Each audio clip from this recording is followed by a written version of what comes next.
Hi, everybody. I'm back again. That's not an ideal setup, now is it? Yeah, well, that's just the way it's going to be tonight. Hi. I'm still having to work with yet another camera setup because I have injured myself, so I can't sit where I normally sit. So, um, yeah, it'll just be a little bit different for tonight. Anyway, for those of you just tuning in, my name is Beth Wagner, and I am currently reading my dad's manuscripts. Um, as I'm also doing it, I'm also marking it up for editing while I'm doing this. So just bear with me as I put my head down occasionally and do some marking and reorganizing. So for those of you who are just tuning in, I'm on chapter 25 of 32, which means please, please, please go back and watch previous broadcasts. Otherwise, you will not understand what's going on here. Just saying. Don't say I didn't warn you. Okay, so without further ado, I'm going to start in on the chapter. Now, bear with me. I'm having a little bit of a throat issue, so just be kind. I'm doing what I can to kind of work through it.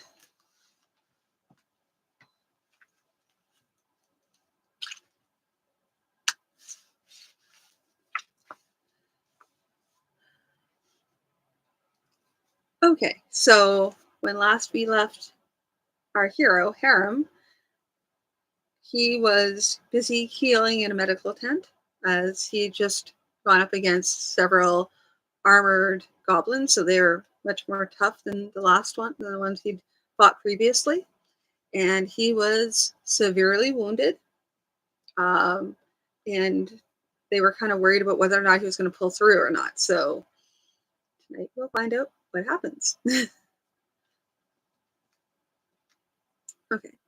That afternoon, the healer came in again and inspected Harem and said, "There's no more need for you to lie in bed here. Go carefully for the next day or so. Do not tire yourself too much, and you will find that you are very hungry. Eat as much as you can. The spells are helping to heal you, but they also require food to rebuild your body."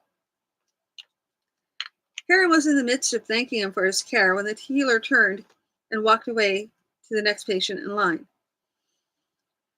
Harry looked up at Darth Gan, who smiled. "You're well and no longer need his care, so he wastes no more time on you, but goes to see those who still need him." That afternoon, the two of them went to the tent of Kith Walden. The commander had set out a pair of chairs for them and invited them to sit. He poured a cup of wine for each, waited until they had had a sip, then spoke. "We have many things to speak of," he said, "but I think that I would like to begin by telling what I know of the tale of the Sargan." When he was called back to his home, it was indeed due to a contention over inheritance. He did consider bringing your mother, but felt it would be unwise to take her into such a situation. "I will not trouble you with the whole story of what happened. Since you know none of those involved, it would mean little to you. But your father strove, and with all that was in him, to find an amicable settlement to the contention, and when none was to be found, he joined the others in arms. In one of the skirmishes between the parties, he was slain." Kith Walden paused for a time, then thinking, "Even so, you were not abandoned altogether. Your father's close companions watched over you as you grew. They could not take you into elf country, of course, since your arrival would be seen as a renewal of the struggle over the inheritance, and they knew they had not enough strength for such a contest. They did what they could, though, to see that you were safe and cared for.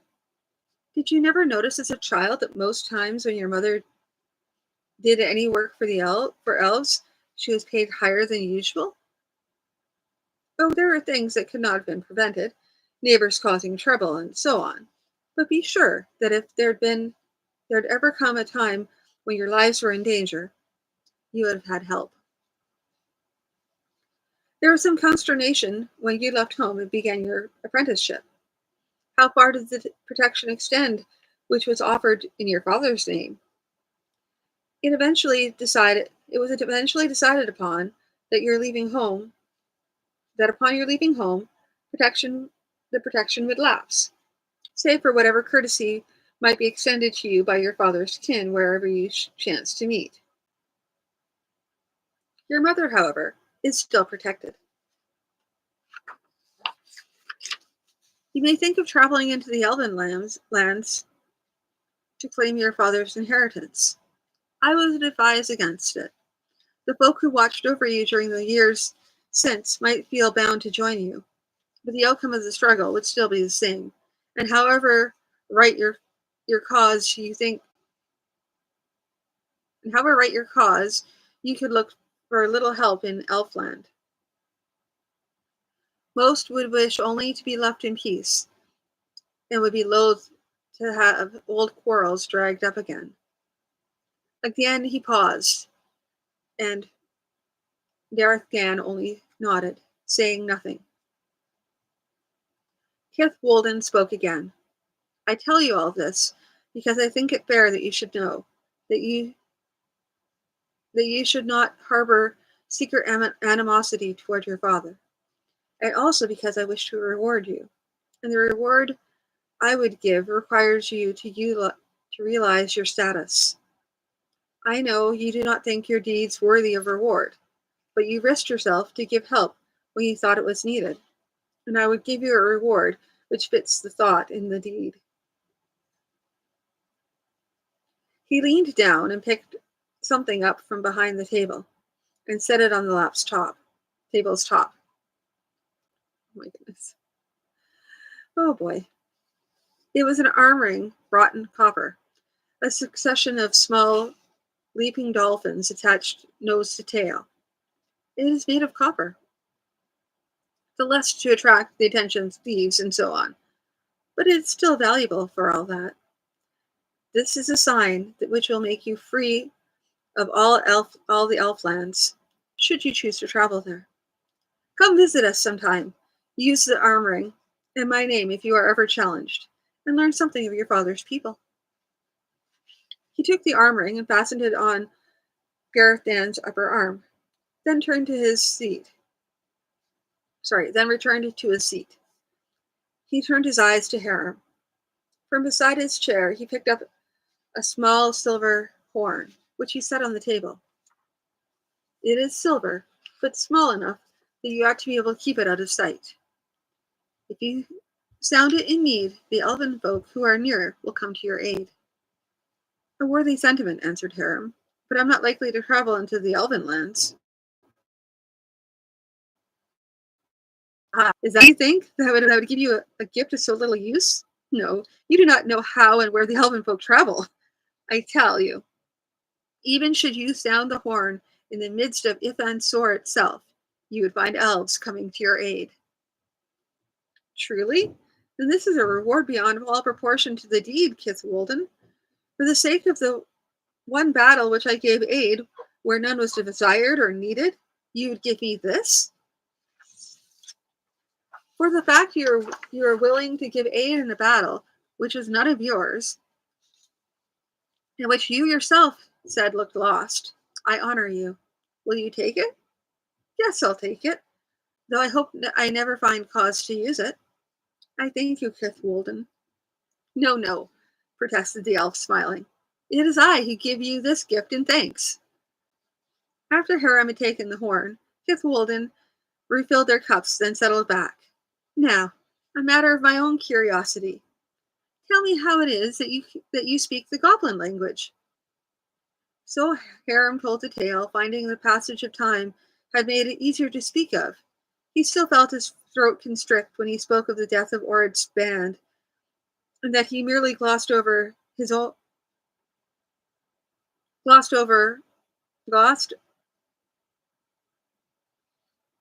mm,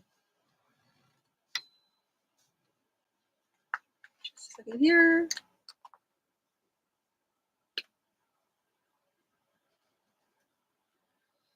He merely glossed over his own captivity among the goblins in 2 sentences, but he got through it well enough.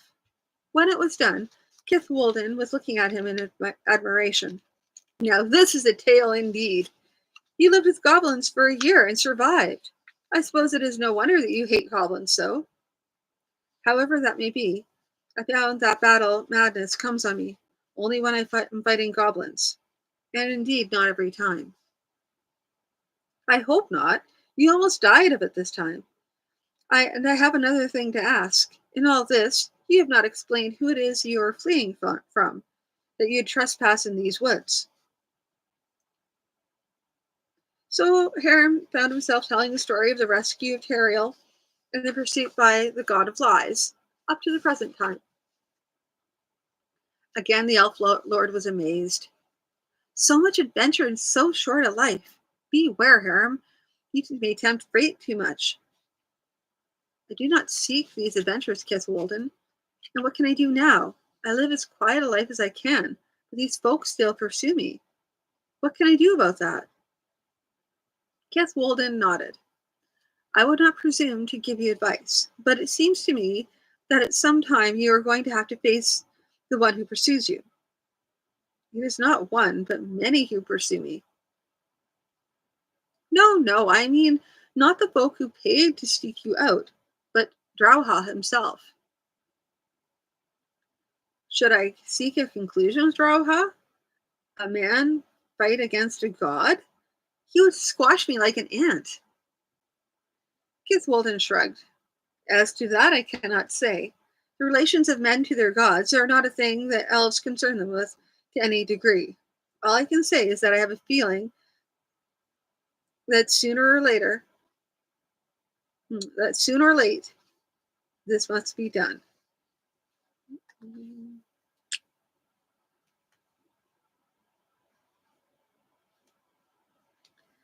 They stayed in the camp of the elves for another night, and in the morning they were on their way. It was a long journey to the city called Nori Lantum, though it would have been longer had they traveled by way of the road. Instead, they cut across from Rothahan to Dan, then followed the road southeastward through Masol to the city. At Nori Lantum, on the advice of Dareth Gan, they did not stay at an inn frequented by adventurers. Those who pursued us at Yath Hawar may be put off scent by our trip through the woods, but there will be others who may have stayed in the city in case we come this way. And if we're here, they'll likely be watching just those sorts of inns. It was even with some misgivings that he went with Haram in the evenings to seek out adventurers to discover what news might be had. If they're watching the inns, they'll very likely see you whether you come in for only an evening or whether you stay the night. How many are there likely to be? In one city? Perhaps a dozen, perhaps 20. And in those numbers, how will they watch every inn? Even if they do see us, they will attack immediately. Or will they go to find their companions? After all, we have not proven easy to kill so far, have we? Yes, I suppose you're right. But it was clear from his tone that Dareth Gan did not like the situation at all. Look, I have a task to do, and it will be impossible to do that task if I'm going to spend all my time hiding from assassins. If you'll help me and watch my back, I'll be as careful as I can, but I won't let the minions of the God of Lies prevent me from doing my work. So Dareth Gan followed Haram with some misgivings to seek out what news was to be had regarding Teriel. At the start, they discovered nothing. No one had even heard of Teriel.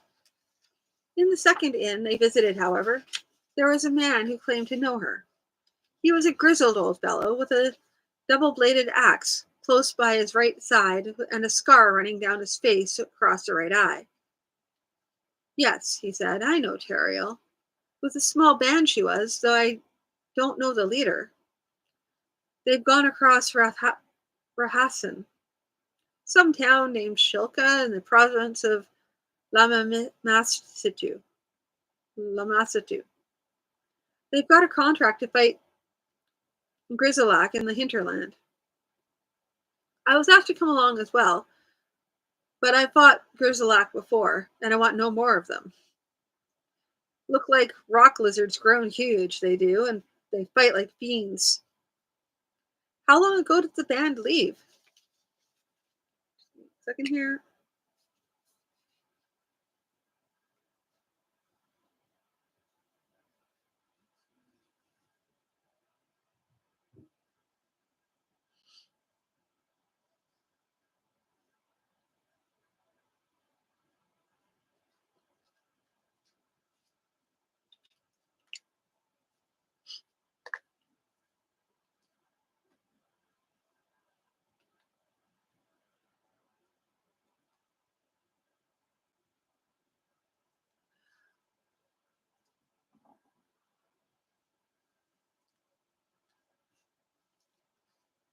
How long ago did the band leave? How long? 6 weeks, I think. And in response to questions about Silva's band, he said, "Yes, I've heard of them. They went to Elven country seeking treasure, and only one of them came back. A fellow named Merritt, I hear. He brought back a magic sword with him." "No," objected another. "It was a magic ring to increase his strength." Another spoke up. "No, neither of those. It was a pair of magic gauntlets." "But Merritt did return for certain?"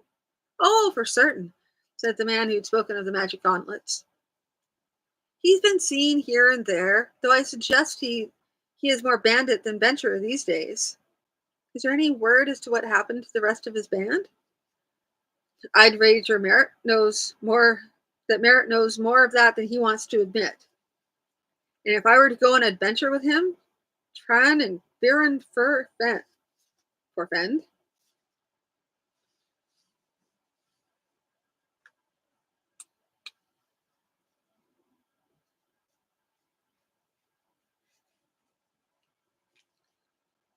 I'd be sure to sleep lately and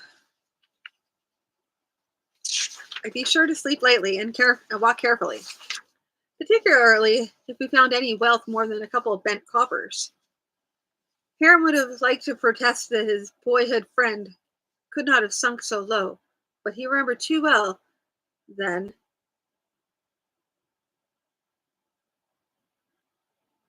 What? He remembered too well then ate merit.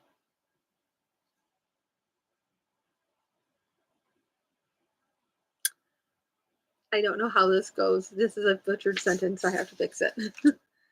He remembered too well when he remembered too well when Merritt had gone off to join Sheridan. And further, Sheridan's reticence about Merritt's reasons for leaving his band.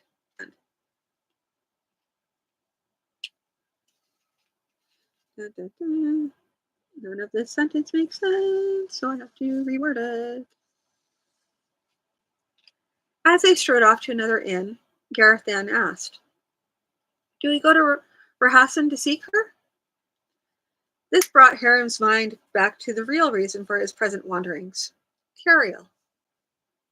"I suppose we must, unless we hear some more recent word of her whereabouts." "And what shall we do for money?" asked Dareth Gan. Harem's purse had been full when he started out from Ivan Sor so long ago, and even at Yath Hawar he had been well supplied. By now, however, much of his money was spent.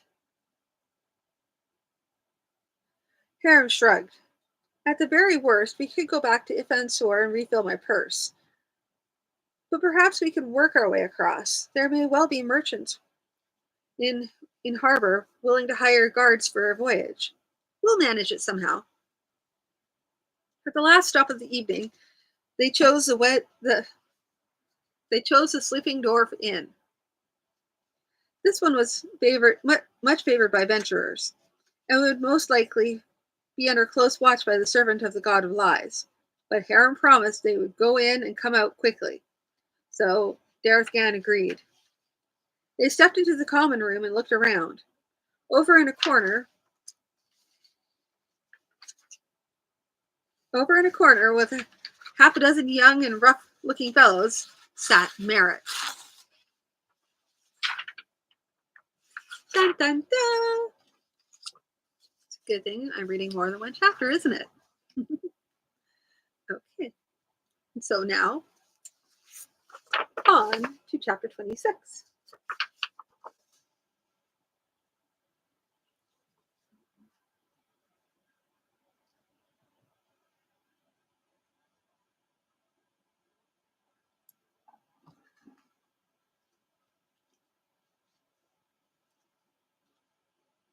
Harum paused a moment.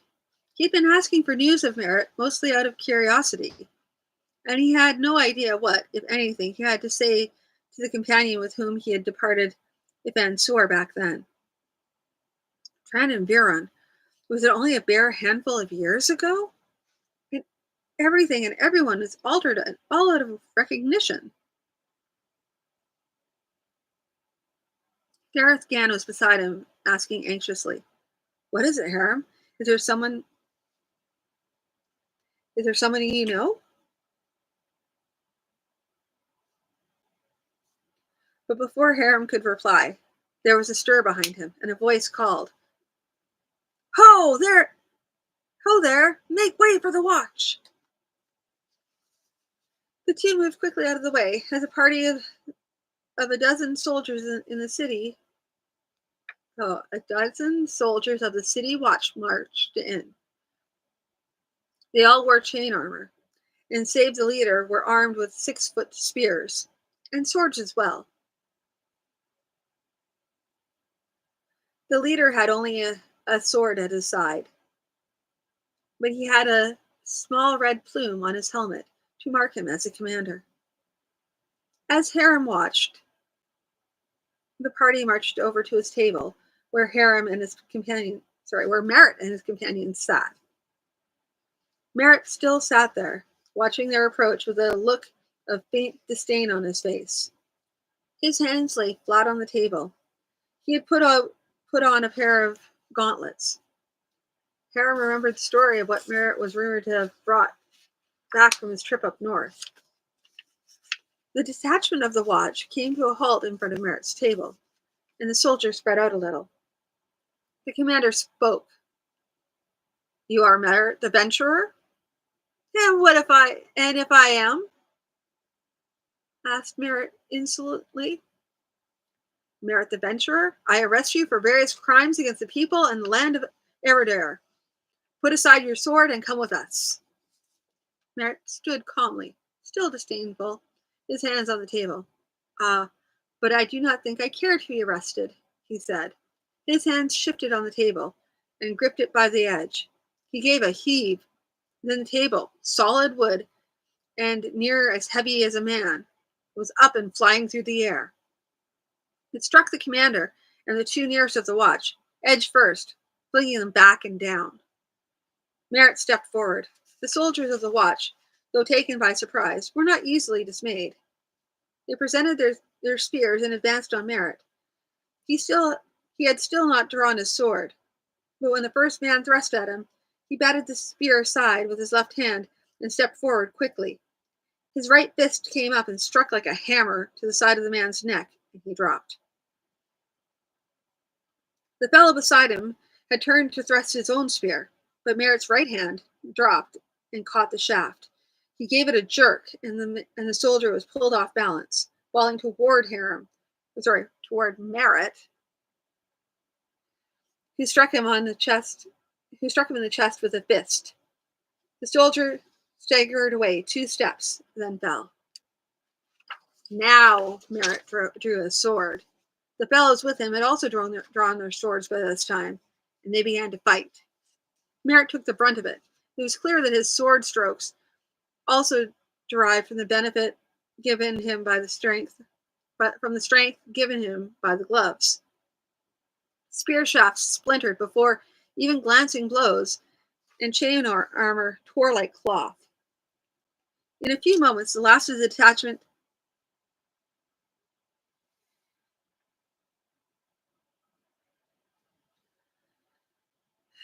In a few moments, the last of the detachment of the watch lay dead or wounded on the floor. Come on, lads, called Merritt. Let us be gone from here. He and his six made for the door quickly. There was general movement to the door by all present.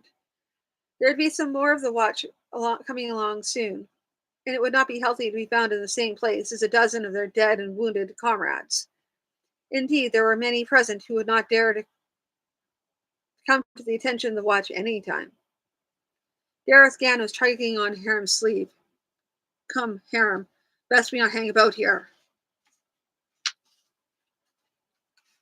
But Haram stood still beside the doorway, watching Merritt approach. Merritt, for his part, did not notice Haram until he was in front of him.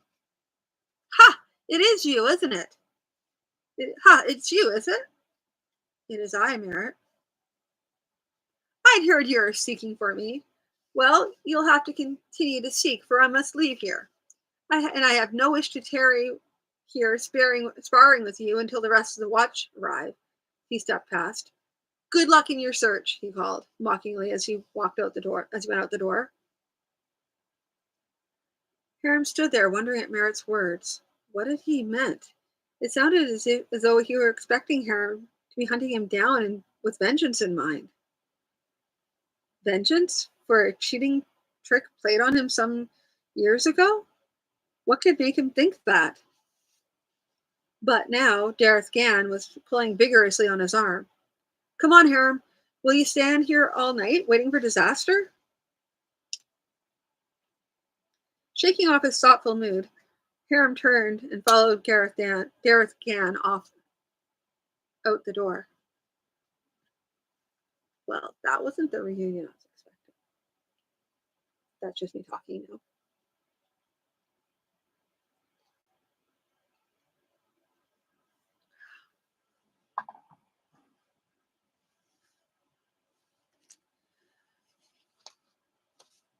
A week and a half later, they were coming into the harbor at Shilka, on the island of Rahassan. Shilka was a small city, not so large as the cities of Eridar, but larger than any of the towns. It was circled by a stone wall, with towers at regular points along the wall. The city itself was built of bricks, plastered with lime. The houses were all squarish, blocky things. Pardon me. Some of it showed over the top of the wall.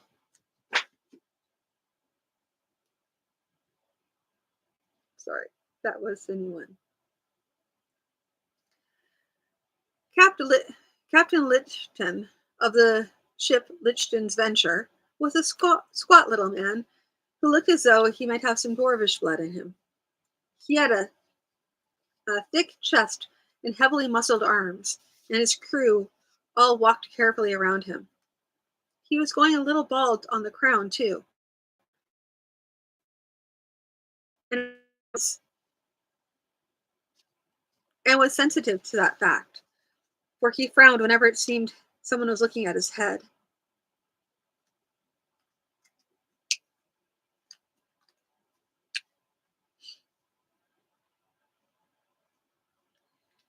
He had charged them a rate for their passage, which was a little lower than some, but still it had taken a good deal of their money to get there. Shilka, he said in a tone of satisfaction. She's none of your huge cities of Eridar, but she'll do for me. Tell me, Captain, would you be able to suggest us where we might find work for a while? Work? Ah, yes, you're the fighting men, aren't you? Yes, we're adventurers. We might serve as caravan guards or the like. Work for fighters? He murmured to himself. He murmured as to himself.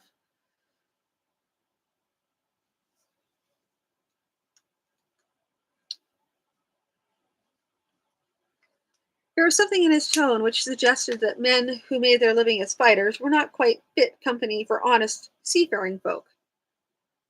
Well, I could not say for sure, you see, but I've been led to understand that there is always room for more people willing to fight against the Grizak the Grizzlack. You know the Grizzlack? We've heard of the Grizzlack. I wouldn't say we know much about of them. Great lizards, I've been told. Lichtan exploded into laughter. Great lizards, you say? Great lizards? No, you do not know them. They are a sort of people who greatly resemble lizards, and they live mostly in marshy territory.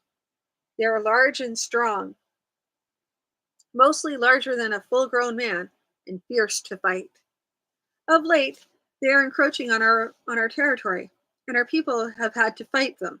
In previous times, fighting them was no terrible task, for they used as weapons mostly spears and clubs. Recently, though, they appear to have taken up the art of metalworking. They have produced for themselves swords of iron and various other weapons as well. If you go to fighting them, do not expect to have an easy time of it. The city was small but busy, with small, swarthy people bustling about on their many errands. A good many of them spoke the language of Eridar to some degree, well enough that Haram and Darethgan could make themselves understood. When they told the people that they sought someone to hire them, perhaps to fight against a Grizzlack, they are directed to a large building in the center of town, and told to ask for the Lord Omar Hendath. The building was under the guard of several soldiers, armed with spear and sword, wearing metal helmets and scale armor. They were lolling about the courtyard, working at mending their kit, or gambling with dice, when Haram and Dareth Gan approached. They stood and took their weapons. Their commander spoke. After a bit of back and forth, the two venturers managed to convince him that they did not understand his language, and that they were from Eridar.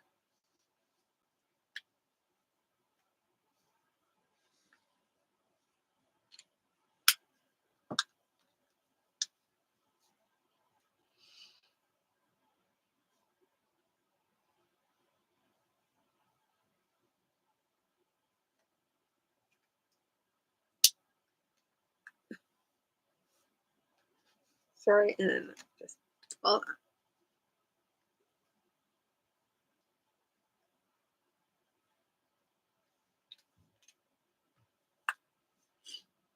After a bit of talking back and forth, the two venturers managed to convince him that they did not understand his language, and that they were from Eridar. He turned and bawled a name, and a somewhat pale young man came hurrying over. He proved to speak their language adequately enough to be able to translate for them. There was a good deal more talking back and forth. Eventually, they made clear what their purpose was. They wished to take employment fighting against a Grizzlack. Once that was done, they were taken to a man who seemed to be a clerk, albeit one with considerable power and influence. Like all the others of that part of the country, he was short, heavy-set, and swarthy.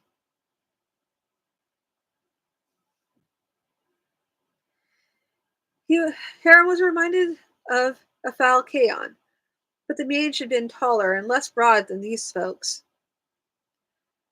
The clerk also had his hair and beard carefully curled and oiled, a fashion which seemed to be restricted to the lords and powerful people of the land. He spoke the tongue of Eridar with some accent, though not so as to render his speech difficult to understand. He greeted them with a smile and said, "I understand you wish to fight the Grizzlack."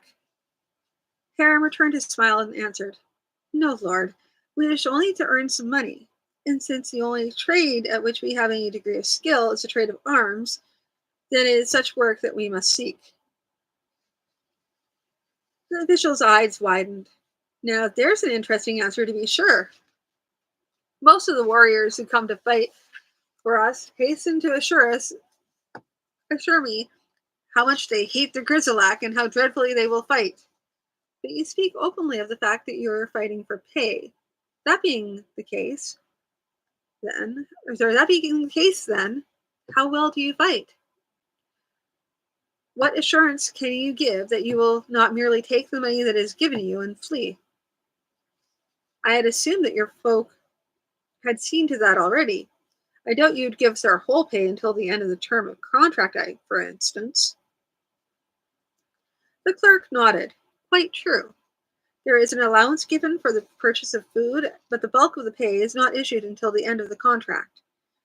And we also send inspectors out with bands who go to fight the Grizzlack to ensure that they do not merely sit in camp for several weeks and then come back for their pay. So then, will you hire us? The clerk considered the matter for a short while, then nodded. You will understand that we cannot send out an inspector to accompany 2 men. Our standard is 1 inspector with 10 to 20 warriors. But you need not worry, there are always more warriors coming in, and there are groups who come back to the city to renew their contracts and may require reinforcements. I would expect to send you out within 2 days.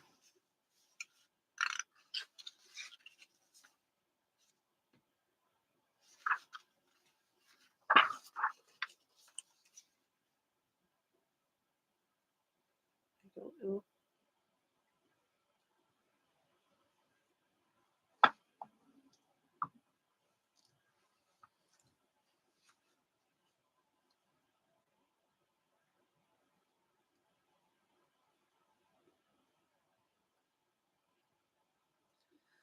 The black Hargi was tall, standing head and shoulders above Haram, with black hair and the beard. No, there's no V in beard. I'm just going to put that out there, just so you know.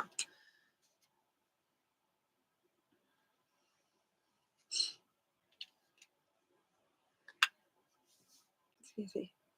Unusual in a man of Eridar, which gave him his name. He looked at the pair before him and did not appear to like what he saw. My usual rule, he said, is to take no man into my band who I do not know, or who cannot be vouched for by anyone I know. But I need men. I had 6. Garrett had 6, so we joined forces by agreeing to take leadership day by day. But Garrett died our 3rd week out, and we lost 3 others as well. So now we have come in again, and Lord Omar Hendath will not send us out unless we bring ourselves up to strength. So what are your names? So what are your names? I am Haram, and my companion is Dareth Gan. Haram? Not Haram of the Grim Face. I understand that some call me that, yes. And you spent years in captivity with goblins, escaped and joined a band of adventurers, and went hunting out goblins for revenge? And you were with Borath's band when they slew the great dragon? The tone of his voice said that he did not believe this. I spent about a year in captivity with the goblins, was rescued by Vorath's band, and I was with Vorath's band when we fought a dragon. But it was a small, young dragon that we fought.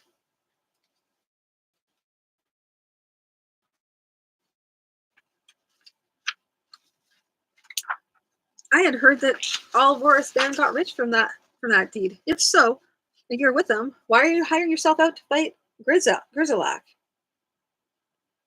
Haram shrugged. Much of my money is in trust in Ifan Sur. We have come out here seeking someone, and when we arrived, we found that we are low on funds.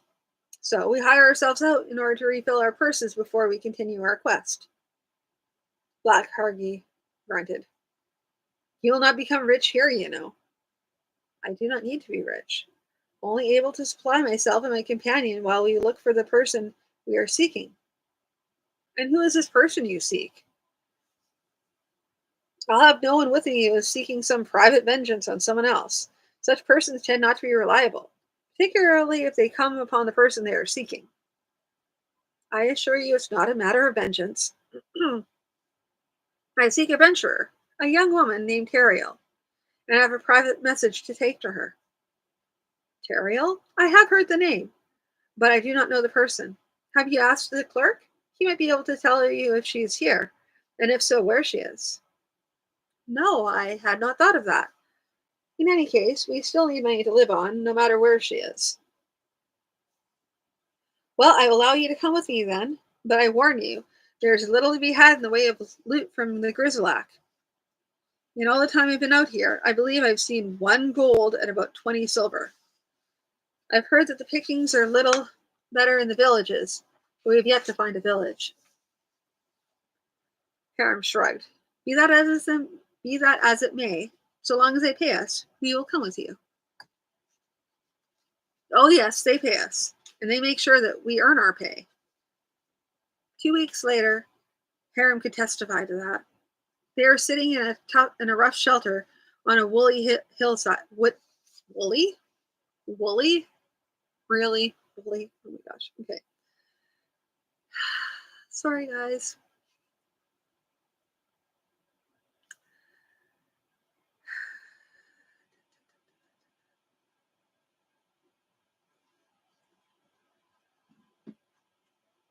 I need more coffee, clearly.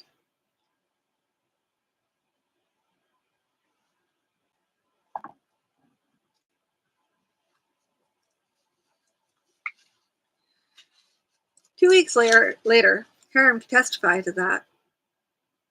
They were sitting in a rough shelter on a woody hillside, trying to stay dry in the constant rain. This is the kind of weather the Grizzlack like, said Black Hargy. It fills up their lakes and ponds. They prefer marshy country, you see. If they prefer marshy country, why are we hired to drive them out? Surely most marshy country is not used for anything else. Black Hargy laughed. I had thought of that myself a time or two, but you see, what they do is they come down to a stream and block it up, forming a fair-sized lake on which to build their habitations. In the course of this, they destroy farmlands and even on occasion flood villages. Much of our work is finding such lakes, driving the Grizzlack away from them, and unblocking the streams. They seem to be contemptuous of men, regarding us as worth little or nothing. What do we do then? Patrol every stream and lake within their territory? Yes, that we do. But mostly we go to the places where they have built before. They seem to return to the same place time and again. No matter how often they are driven, often they are driven from it. Of course, from time to time, they choose new places as well, which we have to find and destroy as well. How large are their... Give me a second here.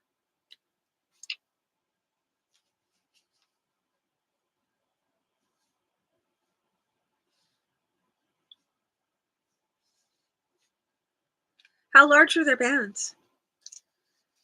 They usually send out 10 to 15 males to do the initial work of making the dam. If we do not find them quickly enough, they are soon reinforced by 15 or so other males, with a number of females and children as well. And when that time comes, a band the size of ours may well not be able to attack such a village outright. In such a case, what will you do? We hang out near the village, picking them off in ones and twos and small groups until they are few enough that we can attack them with some chance of success. And make no mistake, they are no mean fighters, for all that their weaponry and armor are so backward. So 2 days later, they went out patrolling, the rain having slacked off. When they came to the nearest of the places where the Grizzlack had been attempting to make their dams, they found a small group of armed men there already. Hagar cursed. Farmers, he snorted, and strode toward them, drawing his sword. Farmers? Farmers? Why are we battling farmers? I don't know, but we're going to find out. Chapter 27. Battling farmers. Maybe, I guess. Hold on.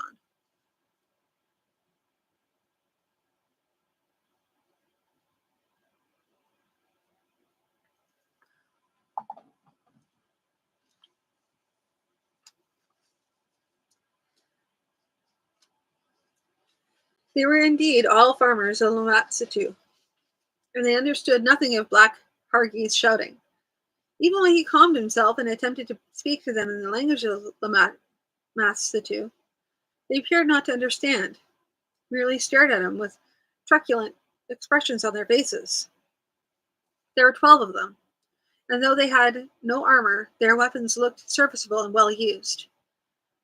Most of them bore spears, and 2 had short hatchets tucked into their belts as well. One of them, a little smaller and more lively built than the others, bore a short bow. Black Hargi threw up his hands and turned to the inspector, a squat man with a wide face who kept much to himself in the field. Tibukila Hazan, ask them what they are up to. The inspector nodded, then spoke quickly to the farmers. One of the spearmen appeared to be the leader, and he answered. Tibukila Hazan turned back to Black Hargi. The Grizzlak have stolen a girl child from the village, and these villagers have been tracking the culprits. The Grizzlak have stolen a child? How would they know it's a Grizzlak? Tibukila Hazan translated the question for the farmer, and the spokesman was answering. As the spokesman was answering, the bowman broke in, a little angrily. The leader looked at him, then shrugged. Tibukila Hazan translated, without expression. He said that some of them could read tracks, as well or better than any red pole foreigner. Hiram watched Black Hargi smile at the broad categorization of people from Eridare as red poles. I suppose that may be true, he said mildly. But what do they hope to accomplish? A dozen of them against 50 or more Grizzlak? The inspector spoke to the spokesman of the farmers again, then turned back to Black Hargi. They had thought the Grizzlak were building here again, as they have before, but the tracks lead on from here, and they expect that the Grizzlak have gone back to one of their main villages. They wonder if you wish to accompany them. Accompany them? Roared Black Hargi, his temper getting the better of him. Then he paused and continued more quietly. They have nerve, you know. A band of farmers setting out after the Grizzlak, and then to ask venturers to accompany them? He paused again, then thought for a moment. Tell them this, he said. Tell them that we will accompany them on the condition that I am in charge when it comes to the fighting. And if we find and attack the Grizzlak, they will take my orders. Tibukila Hazan spoke with the farmer for a few moments, discussing the proposal by Black Hargi. Then he turned back. He agrees on behalf of his people, and he trusts that if it comes to a fight, you will treat his people as though they were your own. It was a broad hint that Hargi should not arrange for the farmers to take all the brunt of the fighting, while the venturers cleared up afterward and collected the loot. For all his temper, Hargi merely frowned at that. Done. Let's go then.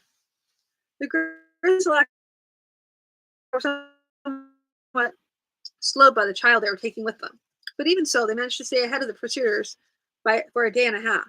The venturers had joined the pursuit at about midday, and by about the end of the next day, they were close enough to their quarry to see them arrive at their home place. It was a large pond, vaguely kidney-shaped, with 6 angular buildings set about it. The buildings were clearly meant for more than a single family each, for there were some 30 Grizzlak in sight. The male Grizzlak, each taller than a man, resembled large lizards. They walked on their back limbs and had a tail with which they balanced themselves. Their arms were long and slender, ending in sharp clawed hands. Their faces consisted of a lizard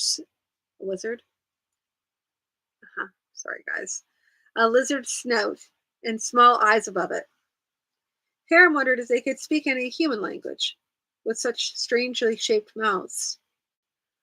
The party, which had brought in the girl, were armed with wooden, metal-studded shields and long swords. They were greeted as they came to the village by other males and females and children as well, The kidnapped child was taken into a walled enclosure, inside which the tops of two more buildings could be seen. The adventurers and the farmers kept themselves well back out of sight and discussed possible plans. The leader of the farms wanted to rush in immediately, trusting in surprise to allow them to rescue the child and escape. Against 50 or 60 of them in broad daylight, demanded Haruki. You may wish to throw your lives away, but we do not. You are afraid? Tibo Kilahazen looked a little concerned as he translated that for the huge foreigner.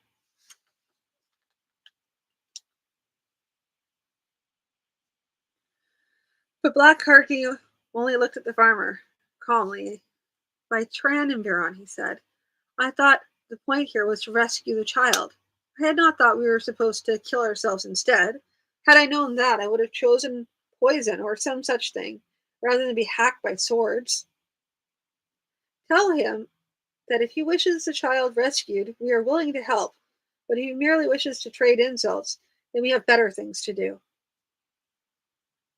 The leader of the farmers muttered some sort of apology. Then they began to suggest and discard various plans.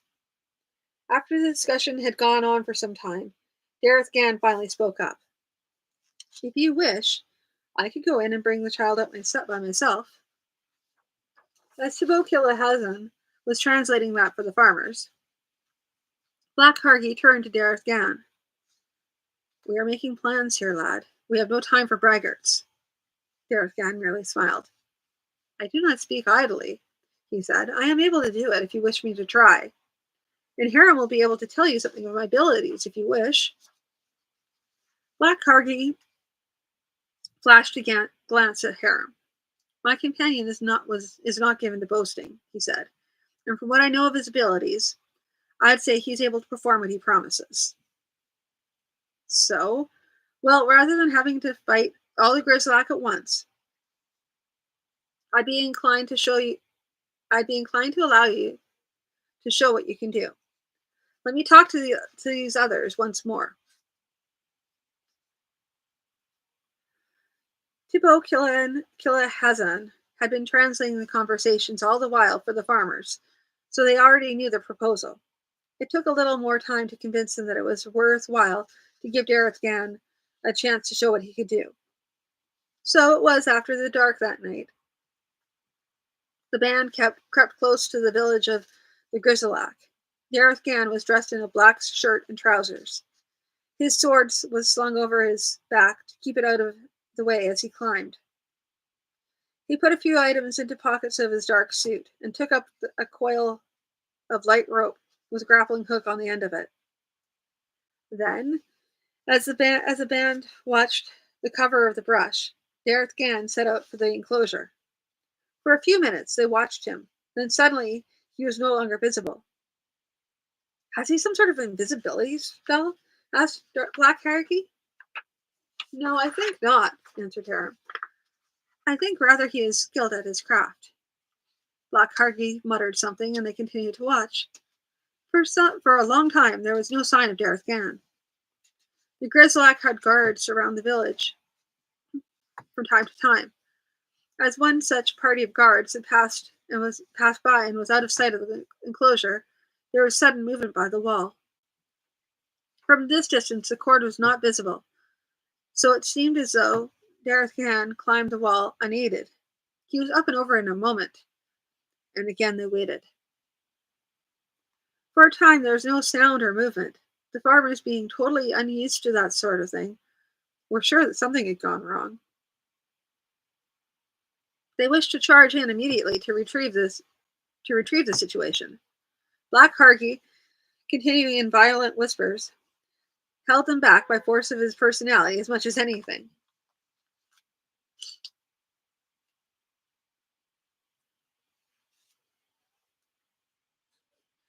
Delays are to be expected, aren't they?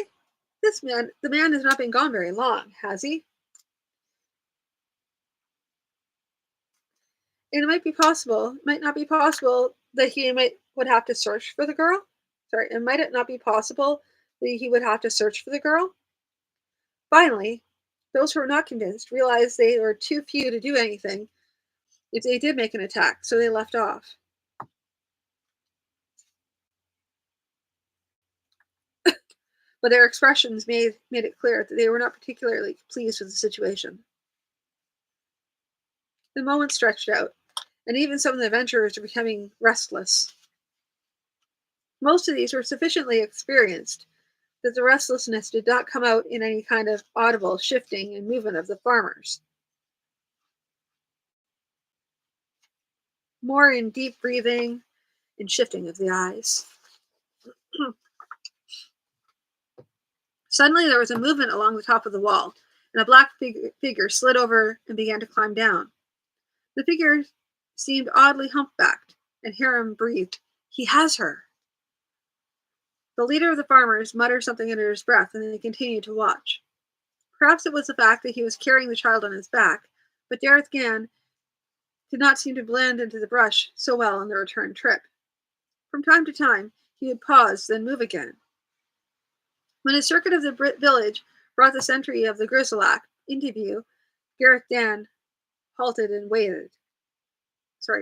Dareth Gann halted and waited. Many times one can go unnoticed simply by standing still, particularly at night. This time, however, the Grizzlack stopped suddenly, as though he had heard something, and surveyed the area carefully.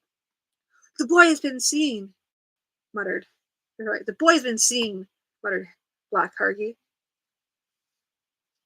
The Grizzlack was still, staring out in the general direction of Dareth Gann's hiding place. Then he gave a loud bellow and began loping toward the adventurer. Dareth Gann did not move. The leader of the farmers was muttering out loud to Black Hargy, and Hiram needed no translation to know that he was demanding to know what Dareth Gann was doing. The leader of the adventurers did not answer, and was probably wondering something like that himself. Just then, just as the Grizzlack reached him, Dareth Gann was up on his feet. Like a moving shadow, he closed with the Grizzlack, then moved away, leaving the foe to crumple to the ground.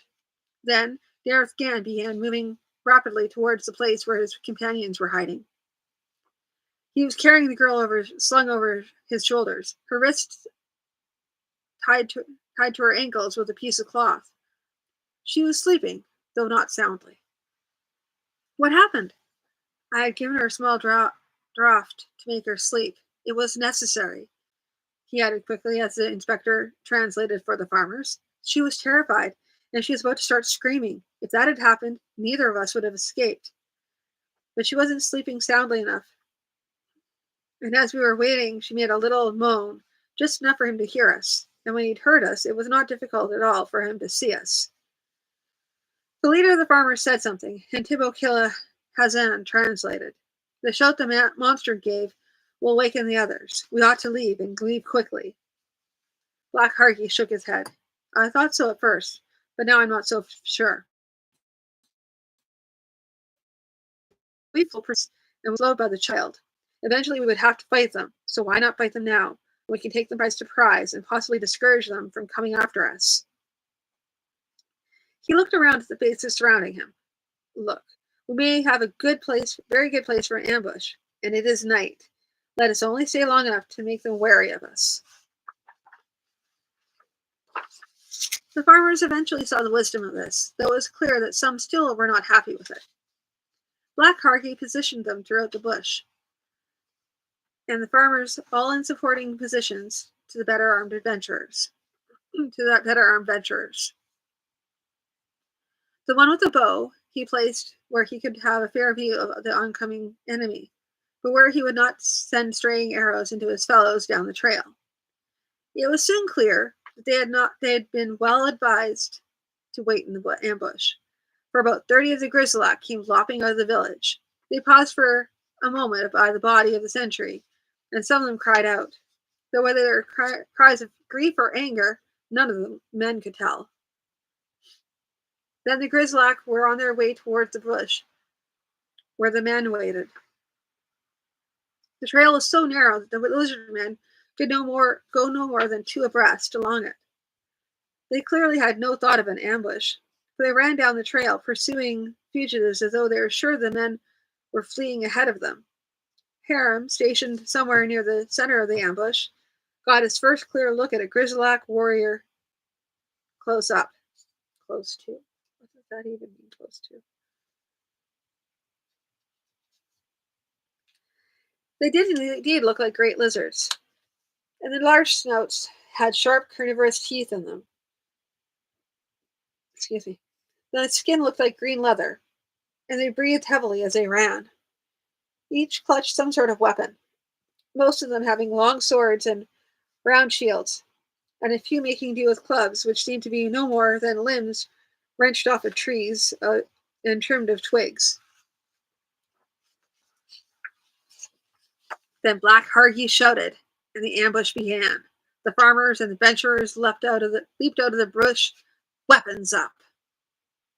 Dun dun dun! Okay, so that is where we leave off. The ambush. What happens? Will they defeat the Grizzlak? We don't know. But maybe we'll find out on Monday.